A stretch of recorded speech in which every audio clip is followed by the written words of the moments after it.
دین رو شلخته نکنید، سرتون رو شونه نمی کنید، ریشتون رو شونه نمی کنید، لباستون رو اتو نمی کنید. اینا نعمته. خدا میخواد آثار اتو، آثار شونه، آثار نمیدونم آب، آثار نعمت ها تو زندگی تو ببینه. تنوع تو نعمت ها تنوع شکر میطلبه. اینا همه ریشه در قرآن داره. قل من حرم زینت الله التي اخرج لعباده والطیبات من الرزق. چه کسی؟ خداوند با قدرت داره صحبت میکنه.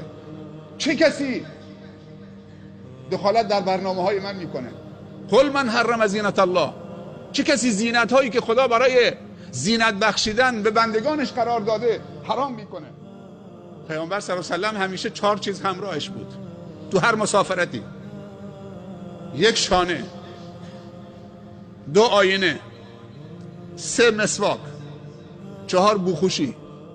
همونطوری که به فکر پسرامون هستیم به فکر دخترامون هم باید باشیم. همونطوری که پدر و مادر و بزرگتر به فکر زن دادن پسرشه. وقتی که دید پسرش بالغ شده 100 تا دختر همسایه میاره جلو پسرش.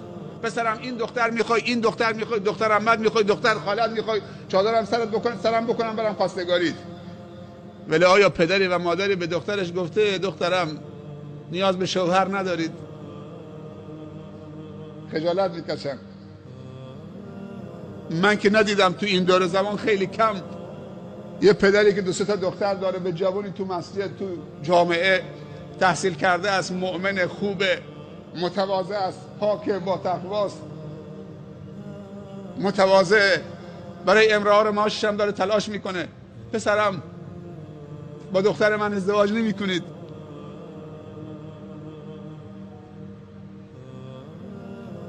همین میخوایم پسر رو چه داماد بکنیم.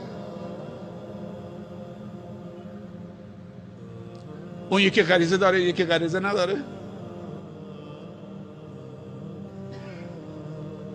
یکی از چیزهایی که جسم انسان هم تقویت میکنه ازدواجه.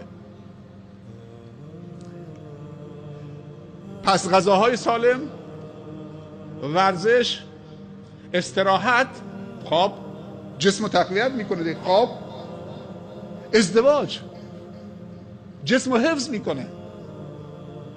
طاعت و بندگی خدا جسم رو حفظ میکنه.